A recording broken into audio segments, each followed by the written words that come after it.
I like your hat. Pittsburgh Steelers. It is. Okay, dude. So, hey, welcome to Zach and Steve Have a Podcast. I'm Steve. I'm Zach. And so Zach just mentioned my hat, which I think I had last week, didn't I? Yes, it's the classic. It's like the old school 90s script. It reminds me of the old starter hats. Yeah, yes. yeah. That's so. When I saw, well, it was like the draft day hat. Nice. And Kenny Pickett hat. That's the Kenny Pickett hat. So, and Kenny's been officially drafted. Well, officially signed. He was drafted. Drafted. Oh my gosh. Okay. Yes, and also, I'm dealing with a little bit of sickness. Yeah, he was the last first-round draft pick to sign his deal. You got good guaranteed money for a guy that's probably going to be a backup quarterback this year. Anyway. This year, maybe at least this year. I don't know. I've got faith in old Kenny.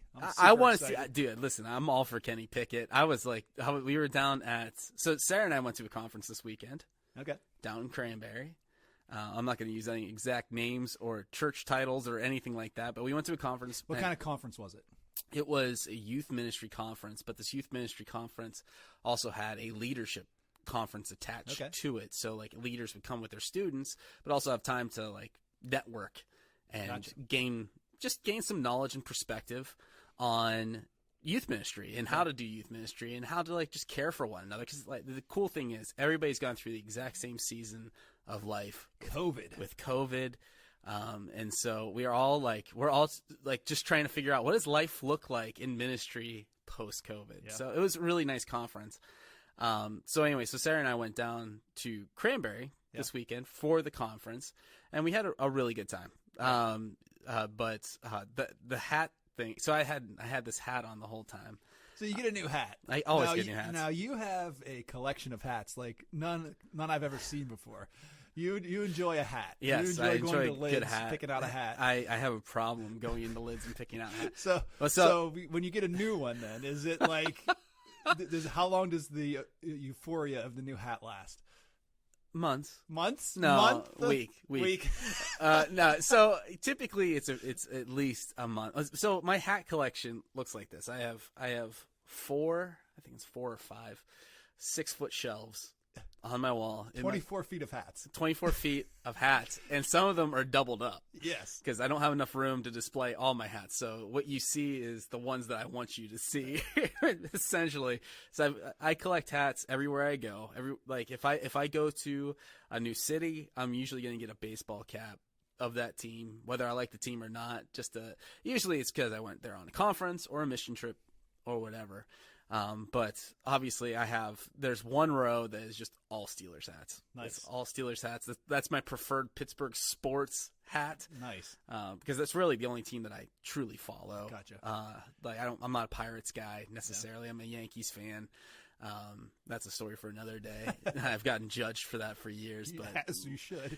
No, because they haven't had a World Series win in 13 years. So I think I'm fine to be a Yankees fan. Suppose. And even when I started liking the Yankees, they weren't that good. They didn't get good until the mid-late 90s is when they really started picking up when the captain came on board, Jeter. Anyway, so yeah, every time I go to a new city, I buy a hat. And so yeah, I have. I think in my lifetime, I've easily owned over 200 different hats. Oh my, that's a lot of hats. Yeah, it's a lot of hats. I currently have probably in the range of 50 to 60 hats. Nice. That just sit. So what you're saying is you wear a lot of hats in your life. I do. I wear a lot of hats in my life, both figuratively and literally. So we're down at this conference, and I have my most current. It's the draft day Steelers hat. Yeah. Because I was like, I gotta get my Kenny Pickett hat, and I was down at Rally. Is it Rally House? Yeah, Rally House. I love Rally House. Down in Cranberry. Oh, yeah. And they're everywhere. Sportsman's paradise. It is a sportsman's paradise, especially if you're a Pitt and Steelers fan. And that's why Kenny Pickett's the dream. Is this are we 93.7 the fan right now? Yeah, I think so. we've slowly drifted into that. But yeah, I was like, should I get my Kenny Pickett jersey now? But I'm like, maybe I wait a couple seasons until he's definitely our starting quarterback before I commit to buying like $100 jersey. But anyway, so I'm at this conference, and one of the special speakers, who was fantastic. We really, really liked him. It took a lot from him. He was actually a couple years younger than me. Okay. But that just says like how God is using him in such an impactful way. He was a guy from Alabama. And Nice. he and I got to talking. He has 4 kids. I have 4 kids. Like we connected on that. He saw my Steelers hat. He's like, so you're a pro football fan or you college football fan? I said, mostly just pro. He's like, I'm mostly college because Alabama is like, Roll Tide. Right, Crimson Tide. Kind of area. Now, knowing that, I mean, obviously I'm not putting two together. This guy's part of a very large church down in Alabama, one that's in Tuscaloosa, which is the home of. Yeah, that's where the Crimson Tide are. The University of Alabama. Yeah, and his church, a lot of the students that are on that football team go to his church. So is he like the main pastor there? He's not the main pastor. No, he's I want to say he's like the young adult pastor. Okay. Like he's been a youth pastor. He's been in ministry for about, I think he said, oh gosh, said he was 35. I think he's been in ministry for about 11 years or something. Gotcha. Like we've been in ministry about the same amount of time. God's just using him in a huge, impactful way. And it was a true blessing to listen to him speak, and just give insight. So anyway, but he and I get to talking, and it was a really nice conversation because we had so much stuff to talk about. We were talking about college football. We were talking about just football in general. Yeah. And he's like, well, so what do you think about Kenny Pickett? I'm like, I think he's the future of the Steelers. I'm so excited about Kenny. He's like, do you think he's going to start? I'm like, nah, it's probably going to, blah, blah, blah, Trubisky. Yeah. It's probably going to be our starting quarterback. Great. And so anyway, so he starts asking me, he's like, he's like, the cool thing is I get to follow a lot of the college players that I've known down at the University of Alabama, everywhere else. And he's like, so I knew Najee Harris. Ah, nice. Yeah, like he went to, Najee went to his church. He's like running back. And I love Najee. I mean, how can you not? Like, if he's part of your team, if he was on another team, we'd be like, oh, that guy is driving me crazy. I don't know, big bubbly personality. Yeah, I love Najee Harris. So anyway, I was like, yeah, we love having him as part of, I know him personally. I'm Pastor Ron or something. I know all the Steelers personally. But anyway, he's like, what do you think of Mac Jones? I'm like, he sucks. Not even thinking that Mac Jones went to the University of Alabama. Yeah. He's like, and so this guy goes, he's like, oh man, this conversation was going so well. Sarah smacked me. I'm like, I'm just making friends everywhere I go. That's but awesome. Yeah, he and I really, I mean, it was nice. It was just nice to connect with him. So the question is, are you guys still friends now? Or I don't know. Did that kind of derail it? Yeah, he walked away soon after. He's like, I'm going to send you a Mac Jones jersey. But he didn't get my information. So I don't think he was honest about it. No, I think it's probably. But hey, if you're out there, I think his name is Bubba Massey.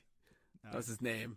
Okay. I really enjoyed listening to you, Bubba. If you ever listen to this podcast, you're fantastic. Anyway, so this conference. Let me back up a little bit, because there's one thing before I go too far. Was I wanted to go back on something we were talking about last week, because last week was our Father's Day episode.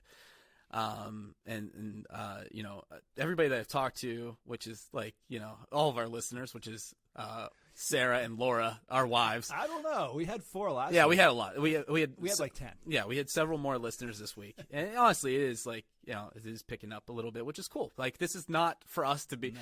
Zach and I we've said from the very beginning, Zach and I are having these conversations anyway. Yeah. Is it really in this format? No, I don't think we're going to talk just like this, but we're having these conversations anyway when we have time together. But my wife and your wife both said how nice that episode was last week. It was just so just speaking about our past. But you mentioned one thing that I thought I would just mention now, and this could just be for everybody to consider. Because you'd mentioned about you're the family eulogizer, right? Yeah. And you said the one I probably won't do is my grandfather's because of how much he means to you. And I would say this, because my greatest regret in life is not eulogizing my grandfather. Yeah, I've thought about that, and I probably will. Yeah. It's kind of the way it goes. It's hard. But I was just talking about the difficulty of actually doing it. Oh, I know. Not that my grandmother or my father meant less to me than my grandfather does. But it's just, I don't know. It's just different. I get it.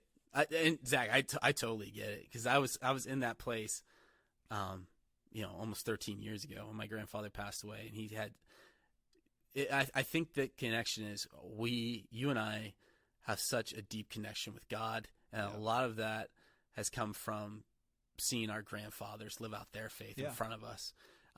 And so we have this deeper spiritual connection. I think you're right. With them than we do, not to say your father wasn't a grateful believer or your grandmother wasn't, but like there are almost spiritual fathers in this life outside of what God is putting into us, what the Holy Spirit's pouring into us.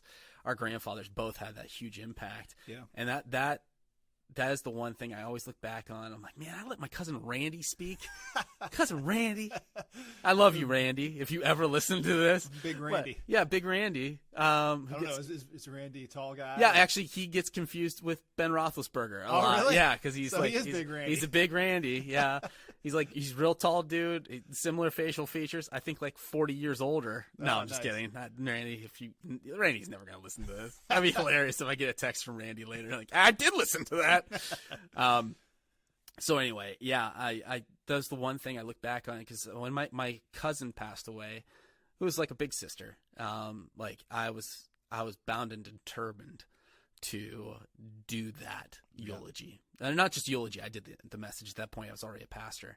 But I was like, I can't pass up those opportunities ever again. And I'm not saying that as like a correction. I'm saying that as an encouragement. Yeah.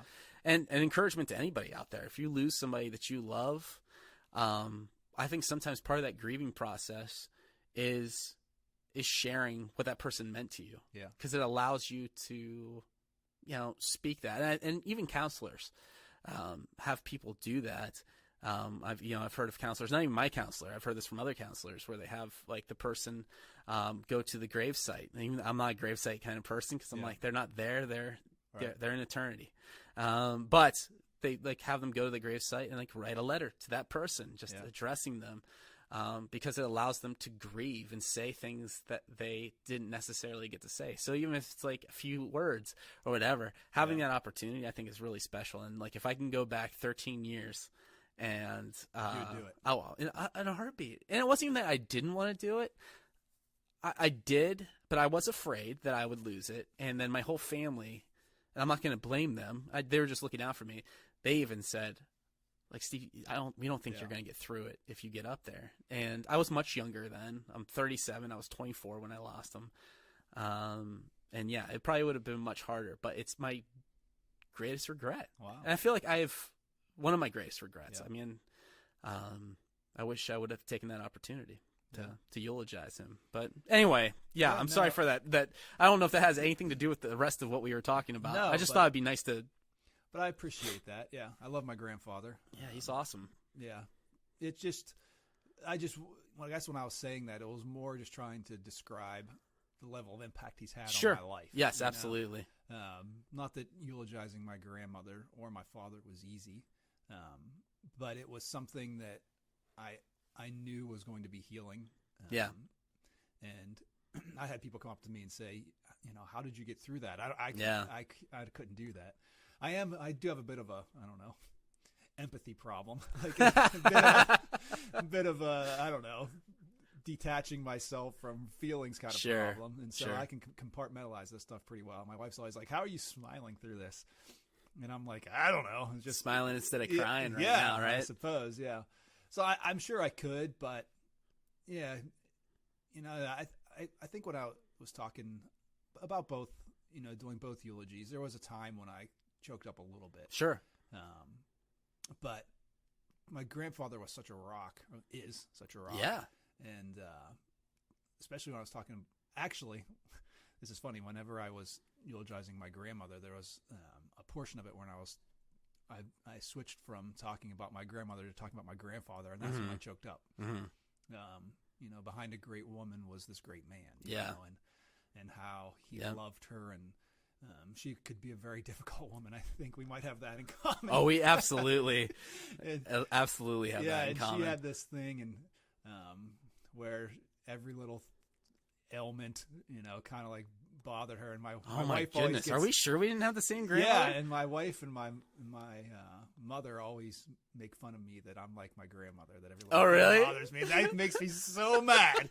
Like, I've never been accused of being like my grandmother. And just in the fact that if I'm sick or something, it's like the end. Yeah, it's like the end of the world. That's rare, because usually ladies are the ones that are like they push through every kind of sickness. Not her. Not my grandmother either. No, so I get really frustrated. So now, like, if I get hurt or like sick, I don't tell anybody. Yeah, I like hide it. Yeah, like, I don't want to be confused with my grandmother. And I don't mean this disrespectfully to my grandmother, but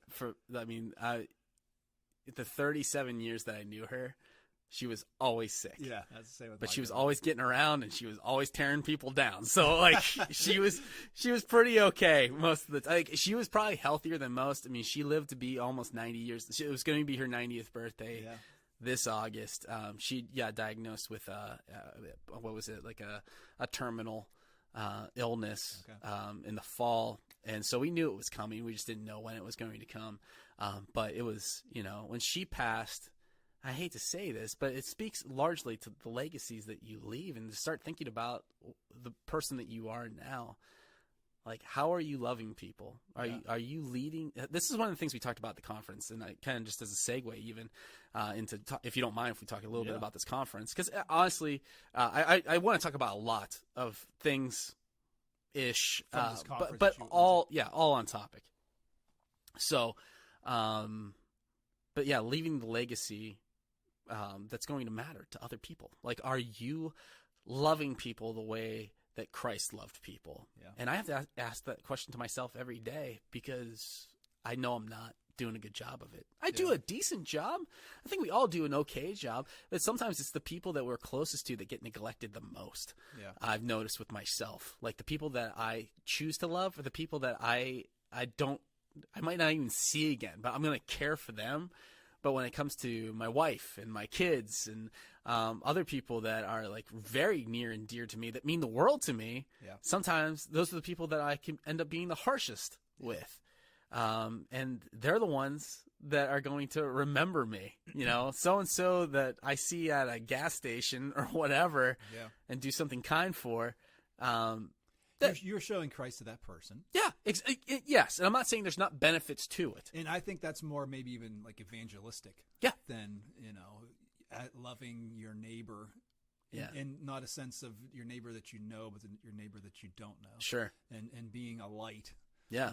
And I think we do talk about that a lot more, and we preach on that a lot more. You know, this is what we're talking about in our series on Sunday mornings. We're talking about how to love people. This week we're talking about how to love our friends. I think a lot of times when we don't get into the nitty-gritty of what it looks like to actually love the people that we love. Yes. We talk about loving people that hurt us, loving people that we don't know very well, loving people that we see, like you said, at the gas station. But how do you love the people that you love? Yep. That's a question we don't talk about. The people that you choose to have in your life. Yeah. Are often the people that get neglected the most. Yeah, absolutely. And so, like I was saying, I went to this conference this weekend, and honestly, I would say the overwhelming takeaway was, man, there was so much stuff that I was missing in and of myself. As just okay. Well, let's back up a little bit. Let's back up. I'm on an extended vacation right now. Yes. Like, I'm not sure who knows that or whatever. And there's nothing bad about it at all. I really feel blessed in sitting down with Pastor Warren and asking him from the get-go, hey, can I take I've been on staff for 11 years. And what a lot of people don't realize, and I'm not diminishing what other people do, but ministry is 24/7. Yeah. It never leaves you. I'm a pastor from the moment I wake up to the moment I fall asleep. I'm always on the clock, technically, even though I might not be doing administrative stuff during that time or whatever.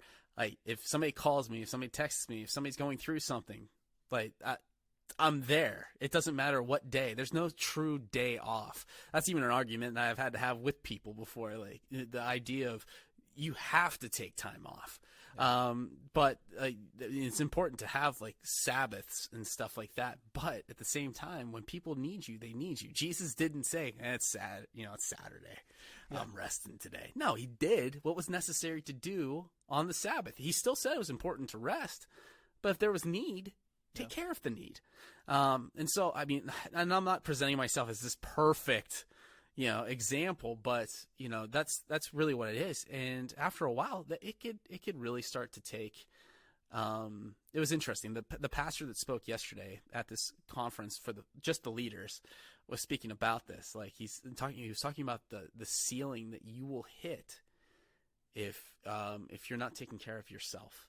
Essentially, he's like, you'll get to a point where talent's going to lead you so far, where what the talent that God's given you, the skills that God's given you, it'll take you so far, like loving people. But if you don't take care of yourself, if you don't appreciate yourself, and it's funny, this has been the big conversation with my wife, with my counselor, even your wife has mentioned it to me.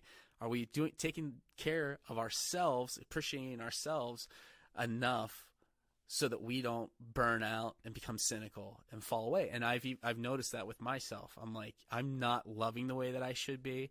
I only look at the negative, and I'm largely a pessimistic person. That's just naturally, and I have to fight against that to look at the positive. And so this conference really helped me gain some perspective on things. A lot of good things. Like, so the pastor was talking about let love lead in all that we do. And that I feel like sometimes I get so focused on the process and so focused on what has to happen each and every week that I'm just going through the motions and not loving people. I was listening to a pastor earlier this month who was talking about like the biggest job is, he's saying for himself, the biggest job I have is not prepping this message that I'm going to share with hundreds of people. I mean, he has a massive church and a massive influence, and he's a great pastor. But he said, it's the texting every single day. It's the phone calls that I'm making. It's the meetups. That's the stuff that matters. Why? Because that's what really shows love. Teaching is a form of showing love because you love people enough that you're going to share the gospel with them. But if you're not meeting with people, if you're not loving people, if you're not seeing them through, as Christ did. Christ taught. But what do we see the largest impact he had? The one-on-one interactions, the miracles that he performed. The teachings are great, stuff to live by, absolutely. But the rest of it was more impactful, the one-on-one stuff. That's the stuff that we remember the most of. There's been great teachers throughout history, but there's been only one Jesus, right? The reason why, I mean, he was the Son of God, that's the reason why, but the reason why in his community and in that area he made such a big impact was, like you said, the lives the people he healed, the lives he touched, the miracles that they saw with their own eyes. And so I understand exactly what you're saying. Yeah. And so that really hit me hard, and it gave me almost brand new life. It was like breathing in fresh air. At the same time, and I'm not putting anybody down, but I grew up in a Pentecostal church, and this so happened to be at a Pentecostal church. And so one of my big struggles throughout this was almost so. And I don't mean this lightly, but I think it's a conversation worth having. Is how negatively a church can impact your outlook on the church in general. And I don't think that's you have an experience with that with the church you grew up with. Yes, it's definitely Pentecostal church, but that could be any. It could be any church, and that's the point I want to make. I am not here to condemn the Pentecostal church at all, at large, in the least. I think, but we can all have negative impacts with the church we grew up with, because I grew up in a Presbyterian church. I have many friends who grew up Catholic, and their idea of who God is stems from what they went through as a kid in their church experience. And so a lot of times it puts it in a negative light. Like I don't want to be a part of that because of whatever it is that they felt was not healthy for them. And making, I don't know, life decisions and such stuff like that pushes them away from the church. Essentially away from the church, but away from God. Yes, right? and that's what I mean when I'm saying the church. I'm talking about the whole thing, like the universal church, and the church is the bride of Christ, right? Right. I think you wrote a book. I did. The Rescue of the Bride. Is that our sponsor today? Sure. Sponsored by Rescue the Bride. Z.C. Cyrus. By Z.C. Cyrus. It's a very good book. If you ever see Zach, ask him for a copy and pay for a copy. I've got lots. I'll give them to you. Yeah. I've got a whole attic full of these suckers. There's actually 2 boxes sitting right over there. I'm dead serious. I love that book. It's really, really good. And like, you should buy a copy of it. Anyway, and back to our show. But saying that, so I did want to make that clarification. Thank you for helping me make that clarification, because in no way is this an indictment of the Pentecostal church at all. But it's what I was raised in a very small community Pentecostal church, where everybody was in everybody's business. Yeah. And I don't want to get into like worship practices and all that kind of stuff on this podcast right now. Maybe that's something we venture into another day. But I didn't realize the trauma, and I don't mean that in a, like, I'm not misusing that word. Yeah. I truly had a traumatic experience growing up in the Pentecostal church, in the Pentecostal church that I grew up in, and how it was structured for me in it. And largely, I think a lot of the negative impact that I had through that church was because of my grandmother. Yeah. But saying all that to say this, we're at this conference, and a lot of things are happening that are bringing up memories and emotions of hurtful things that happened to me in my past. Yeah. Just growing up. And so we're in the service, and the speaker's talking about something that I feel very uncomfortable with. And it's not anything, this is where we get into splitting hairs between the Baptists and the Pentecostals and the Presbyterians. I mean, we can go down the list of why we all worship differently. Yeah. But he was starting to talk about something that I was raised up around, and let's just talk about it, because I did some research about it this morning to help me kind of form a better opinion on this. Gotcha. Which was faith healing. Yeah. Was what his message was about. Now, faith healing, if you don't know what faith healing is, it's like it's the idea that Jesus healed people, which is 1,000% true. Yeah. Even the disciples, so the apostles, those who started the early church, they demonstrated that. Am I saying that it's impossible for someone to be healed instantly? Absolutely not. Like, if it is God's will, and I think that's what needs to be stated, if it is God's will, you will be healed.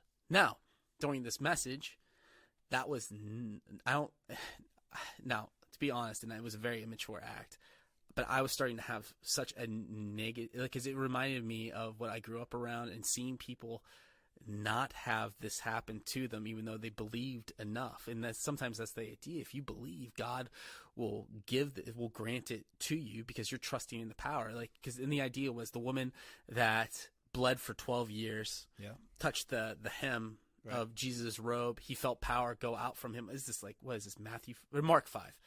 I think is maybe. I'm not exactly sure. I can't remember. I think it's Mark 5.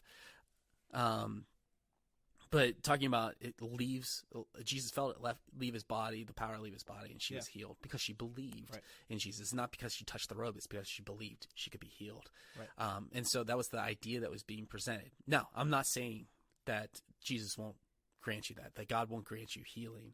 I think it could be dangerous to present that idea without the caveat of, if it's God's will. Yeah. If it's God's will, he will heal you. In that situation, it was the will of God. But sometimes it's not God's will. And sometimes he wants you to go through the difficult things, not because he wants you to suffer, because he wants you to lean into him. Yeah. And he's got a plan and purpose for your life in going through that. Sure. Is it ideal? No. But I think about Zach and I had a very dear friend. Yeah.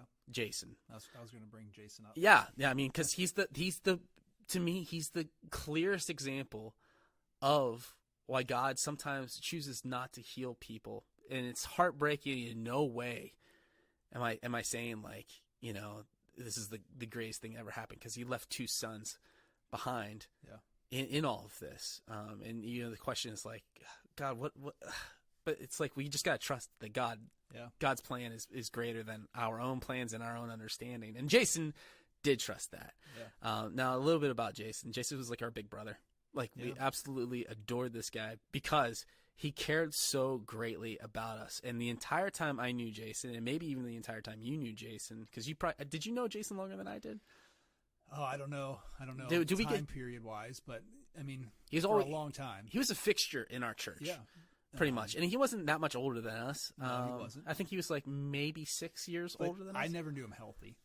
And that's what I'm trying to say. Like, did you ever know Jason when he didn't have? So Jason had. No, I don't remember knowing him before that. Yeah.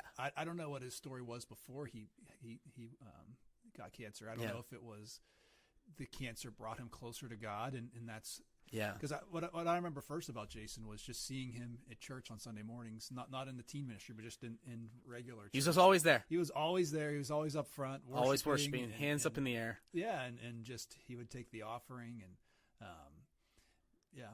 just a fixture there. And he had a cane. I remember that. Yeah, always. Well, he had hips. He'd have part of his hip removed because let's give a little bit of background on this. Jason had a form of cancer called Ewing sarcoma. Which usually has an outlook for life expectancy of, I think he was told 6 months to 2 years. Okay. Now, here's the incredible part. This is like the amazing God, like just God is so awesome part of this. Jason had Ewing sarcoma on and off for 12 years. Yeah. 12 years. I mean, we saw this guy battle with a smile on his face every single time. And I'm not going to say that there wasn't times where he was like just like exhausted from it. Because he was. There's anybody would be. Right. But Jason used every opportunity within that to bless others. Yeah. And to care for other people. Yeah. Tell people about Jesus. And yeah, that was the biggest thing in his life. Yeah, and I learned a lot from him just about sharing God in a way that's like it's like you're dying, right? Because he was. Yep. And it's sad to say that and think about that, but that's the truth. And he shared God in that way. And when he would talk about God, he was a leader in the youth ministry. Yeah. And so he'd be up there, and he was like, and 8th graders, and like if they didn't get it, he was so frustrated, so mad. How do you not understand that Jesus loves you this much? And like I don't got much time to tell you this. You need to get this right now. Yeah, I know. And that was just kind of the way he went. Yeah, that's the way he went around ministering to people. Mr. Jason yelled at us today. I'm like, good. He needed to. Yeah, you need to get this. You need to get it now. Because I want to do that all the time. Yeah, he was never. The thing that would frustrate him most is like when people were lazy about their faith, because he had that perspective. Like I might not have tomorrow. I want you to get it now. Yeah. But go ahead. I'm sorry, Zach. No, that was basically it. Like I just learned so much from him, and it makes me think about just sharing in a more immediate way. Yeah. And like I'm not going to put this. I'm a procrastinator. Like I like preparing for messages. Maybe you're like me, kind of. I want to get it done early, but I find that I need to hurry up and get this done. That was not Jason. He was not a procrastinator. Not a the dude was the at all. hardest working, like, and just one of the most lovely human beings you'd ever meet. I mean, he was a jokester. Yeah. And I mean, he just loved people. We could talk about Jason for. I know, and I feel like this is slowly becoming the Jason podcast. Yeah. But like, he was such an impactful individual in my life. Because here's the thing that impacted me the most about Jason. Here's a guy dealing with a terminal illness, 2 kids that were young. Yeah. And what was his constant question to us? Hey, how you guys doing? Yeah. I'm like, Jason, how are you? He's like, oh, I'm fine. Whatever. How are you doing? How can I pray for you? Like, it's like, dude, what's your angle, man? And he didn't have an angle. Yeah. He just truly looked past his own pain to bless other people. Yeah. And in saying all that, to say this, what the whole connection here is, Jason had more faith than like most people will ever have in their entire life. There's no true measure of faith. There's no canister that you're filling up. This isn't Monsters Inc. and you're filling up the Scream canister. And here's the thing. All of us fail in the faith category, because Jesus said, if you have faith the size of a mustard seed, you can say to this mountain, move, and it'll move. Yes. How many mountains do you see moving? You know? Yeah, exactly. And it's not us. That's a good point. It's the power of God doing it. Yeah. You know, it's not my faith that's going to move the mountain. It's God moving the mountain and me believing that he can do it because he can. Yes. But you're right. Jason had the faith, and so much so, like, that he was following God's path for his life as he's sick. And Yep. he wanted to be a pastor. And so he went through the whole ordeal as he's sick and getting sicker and sicker and sicker. And he's going through school. And one of the last things we got to do, and I'm not even going to take credit for it, was Pastor Tim Fair here at the church contacted Liberty University, because Jason was one class away from graduation. Contacted Liberty University. They flew up from Lynchburg. One of the, I think, not the chancellor, I forget, somebody from the university flew up a big time person. Yeah, big time person flew up with the degree in hand, and they granted him an honorary degree. And shortly thereafter, Pastor John, who was the senior pastor of our church at the time, actually made him an honorary pastor of the church. So I recently found out, I didn't know this, that Jason's grave marker says Pastor Jason McElwain, which is just a cool thing, because Jason's dream was to be a pastor. That's what he wanted more than anything.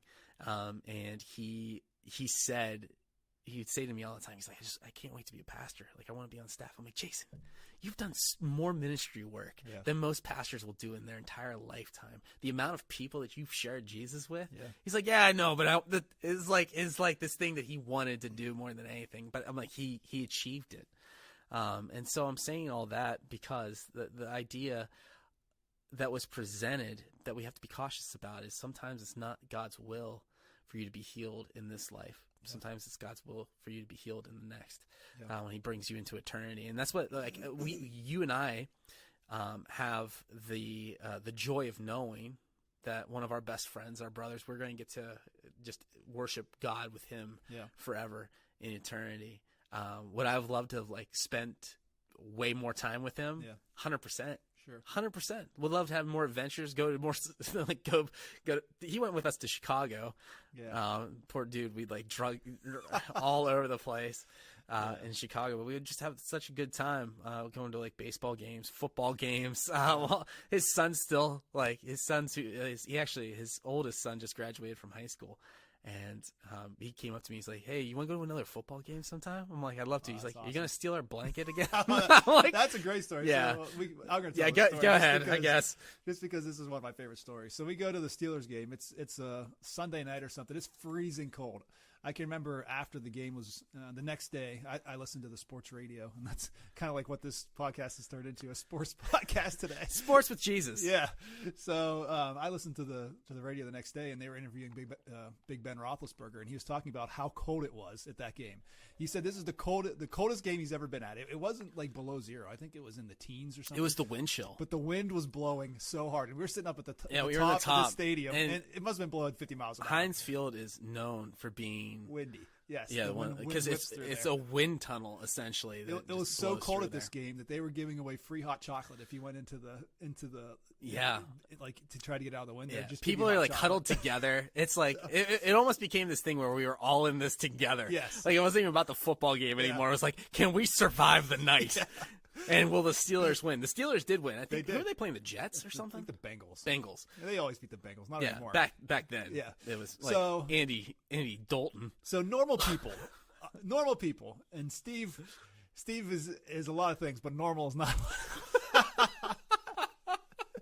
So. Oh, dude, I'm gonna start coughing. So if you're a normal person, if you're a normal person, you know it's going to be that cold. That you dress appropriately. Oh, Steve gosh. has a very long history of never dressing appropriately for certain events. Now let's talk I'm telling the story for the climate. For the climate. What do you mean? I'm not wearing shorts or something to an event. Jorts. I'm not wearing shorts. I mean, I'm not gonna come with 7-inch jeans or shorts on. Go ahead. Please tell my story. Did. Yeah, whatever. So Jason and we come not caring anything about what we look like, right? So I'm wearing these hunting overalls, the thermal insulated things. I got on my thermal boots, right, and gloves, and decked out, jacket on. I'm ready for it. Give me a second. Jason comes in. There's so many stories you can tell from this. No, wait. Let's back up. All right, so we're getting out of Jason. Because did Jason drive? I can't remember. I can't remember either. And I think I drove. I think it was my car, and like everybody brought tons of stuff. And so many clothes. And like they look like they were getting ready to go into space with the layers that they were putting on. Like I thought they were going to put an astronaut bubble over their head. I'm like, what? That should have been the first clue to you that you were underdressed, partner. Well, no, the whole time I'm like, these idiots. They're going to be so hot the whole time. I'm going to be comfortable.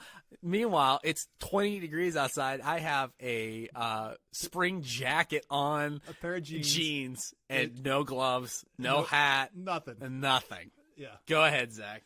So Jason had on his hunting outfit. Jason, this is a funny story about Jason.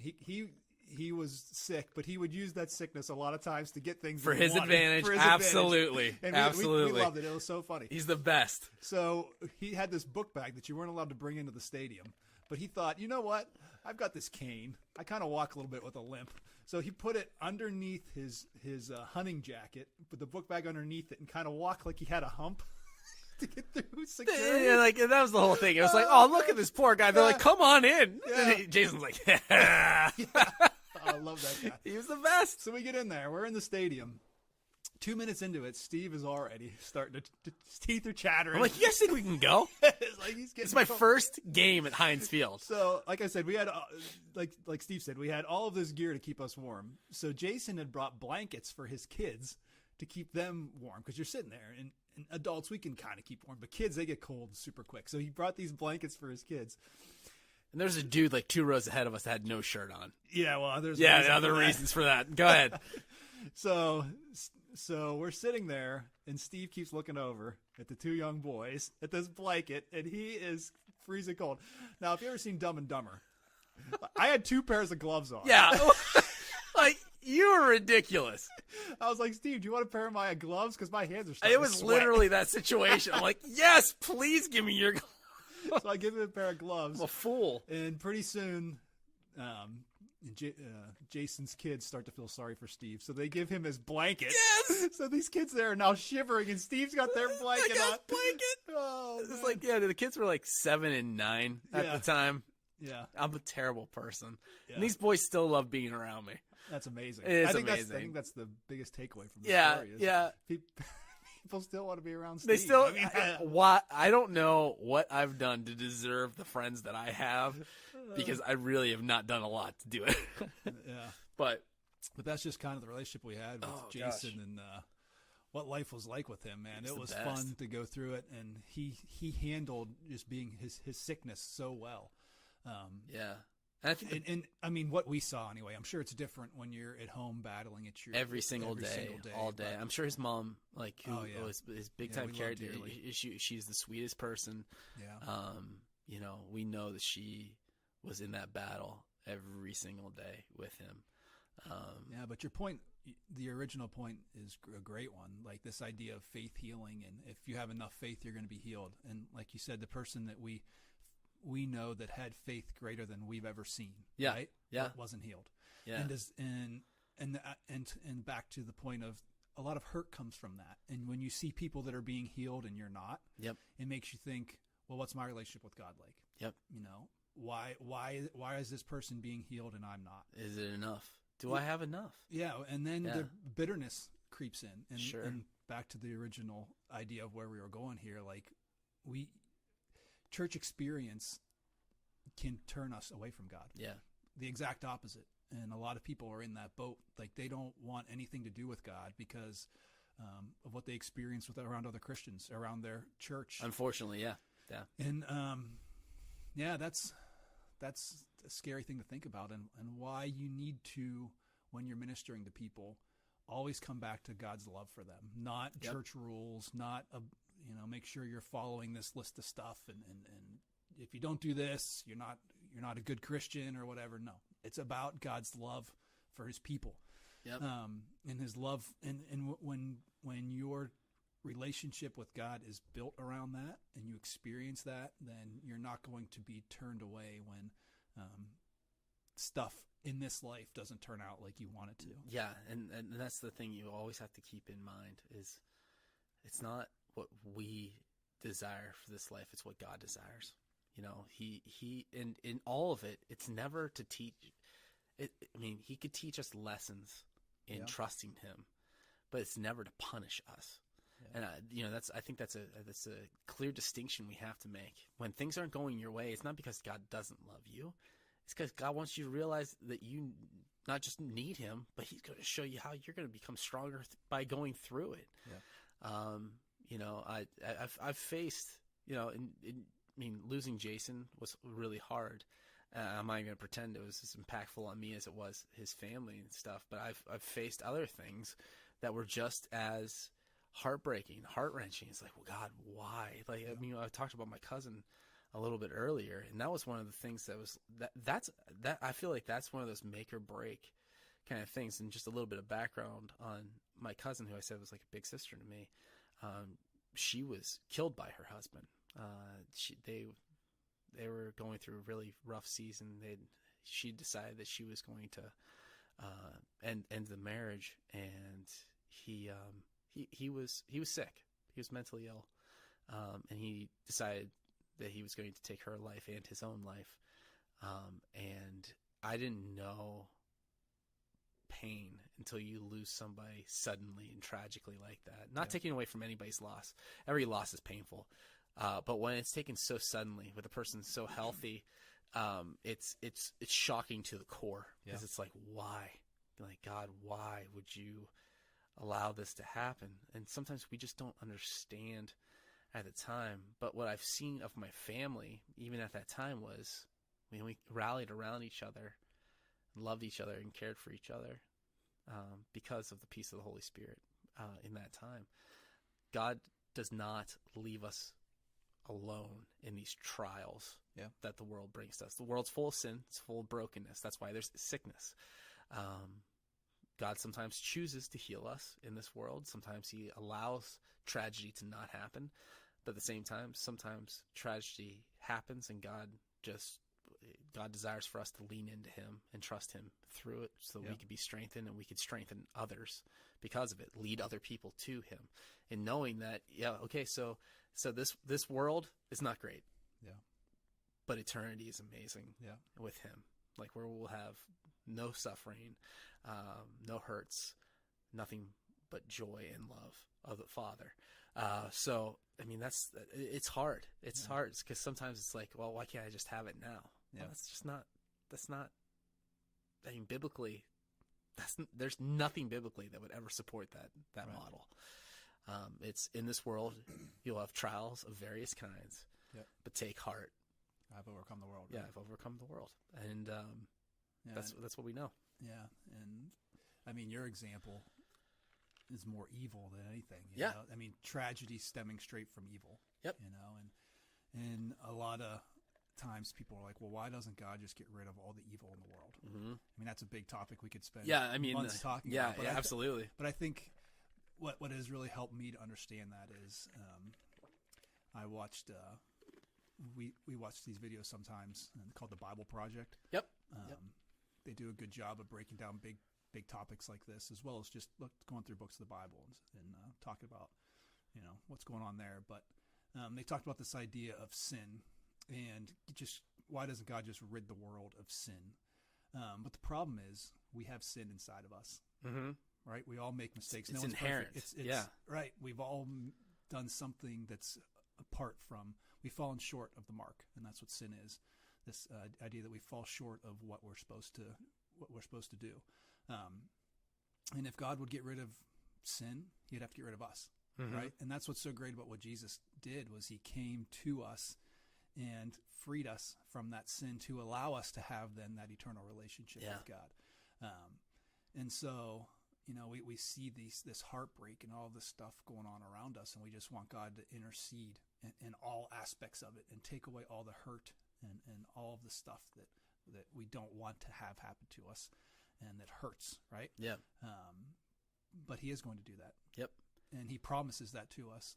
And until that day comes, he promises to be with us. Yeah. And to walk through things with us. And when we turn to him, he will allow the Holy Spirit to come in and give us that peace that you talked about. Yes. And that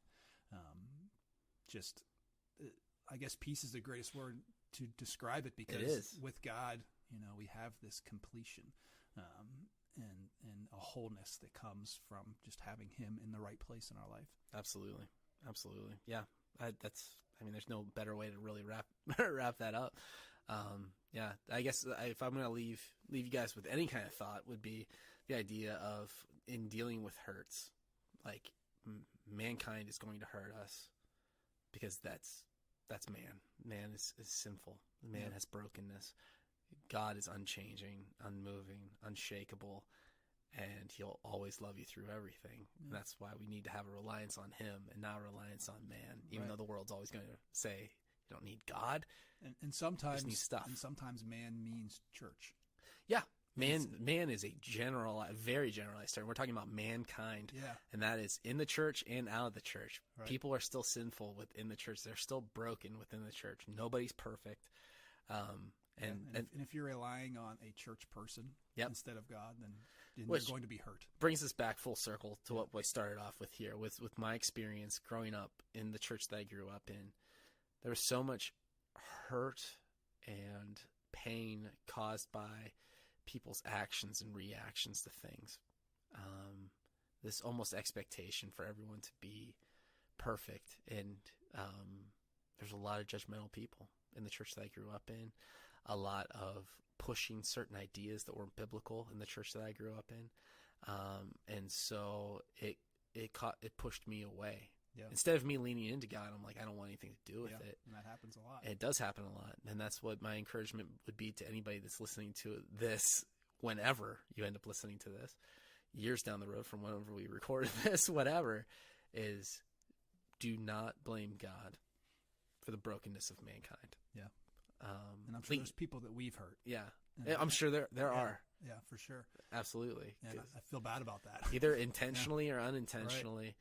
Right. And as a pastor, people look to you a lot of times for answers, and maybe even as a substitute for God. Not if their relationship with God isn't to the point where they understand the difference. Yes. And when they see you not acting in a godly way. Yep. Not saying you do, but I'm just saying, or not loving them like they feel like they should. Yeah. Oh, God doesn't love me. Yep. And that's a terrible burden to feel.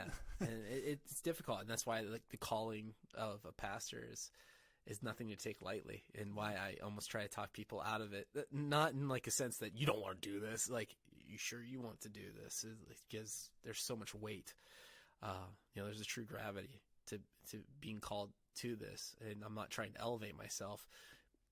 I'm taking time off to restructure and remember what this is all about, which says like how heavy this position can be.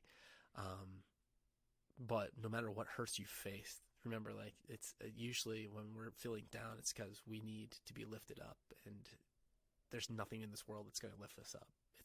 We have to turn to God. We have to turn into his word. And I've learned that I've been off for 3 weeks. I'm going into my final week off.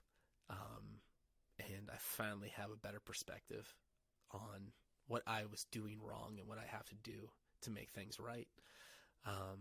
Some of the things are going to be easy to implement. Some things are going to be really difficult to implement, but I have a peace about it. Because I know it's the right thing to do, not the easy thing to do. So yeah. A lot happened over the weekend. Like from last week, I think you and I talked on Monday of last week, right? Like Zach and I call each other throughout the week. 'Cause that's what best friends do. You got that right. Yeah. So I called him on Monday, or you called me on Monday, right? I don't remember. I called you on Thursday. I don't even know what day it is, partner. Yeah. Do we talk to our wives as much as we talk to each other? Anyway, one of us called the other person, and I was like, I think I blew up venting. I'm like, I can't. I don't know what to do anymore, Zach. And then Thursday I talked to you, and you were happy. I was doing much better. And I gotta give credit to okay, so this is gonna be a long podcast, but I don't care. I gotta give a lot of credit to my counselor. And I'm not going to say his name because I don't want it to be like, and you should go to him too. Even though you should, but come talk to me personally if you want his name and information. But anyway, I'm sitting down with him and I'm venting about something because the heart of my issue is that I constantly put my future in my own hands and not just letting God lead me, even though he's led me this whole time. Yeah. And every time I do start to lead myself, I always get directed back to the path that God has for me. And that's what my counselor throws back at me. I'm like not expecting it, but we're both Christian men. He's not necessarily a Christian counselor, but he is a Christian. And he threw that at me. And I'm like, no, you're not doing that to me. But it was like, it hit me like a ton of bricks. It's like, Steve, you are holding on to everything with this death lock because you're in control. You've been hurt by things. And now you don't want to be hurt again. But that's not trusting God with your future. That's trusting now you with your future. You have to let go and allow God to lead you. I'm like, whatever, dude. Whatever. Like, I mean, I knew he was right, but it was so frustrating to hear because I'm like, yeah, I know that already. I know what's right and what's not right. And then going to this, I'm going to be straight honest with you. This was not my idea to go to this conference. It was Sarah's idea. And Sarah is my moral compass so much. I think she's ready to lose her mind with having to deal with me all the time. But she was the one that really wanted to go to this conference. I'm like, no, I don't want to be around other people right now, which is the exact opposite of what you need sometimes when you are like just struggling. You need to come around other people that also have been hurt and like are struggling, probably the same thing you're struggling with. Yeah. And I came away from that conference. I even went into it like, gosh, like remembering I have trauma from the church that I grew up in, and being that it's the same denomination as the church that I grew up in, I automatically associate it with my church.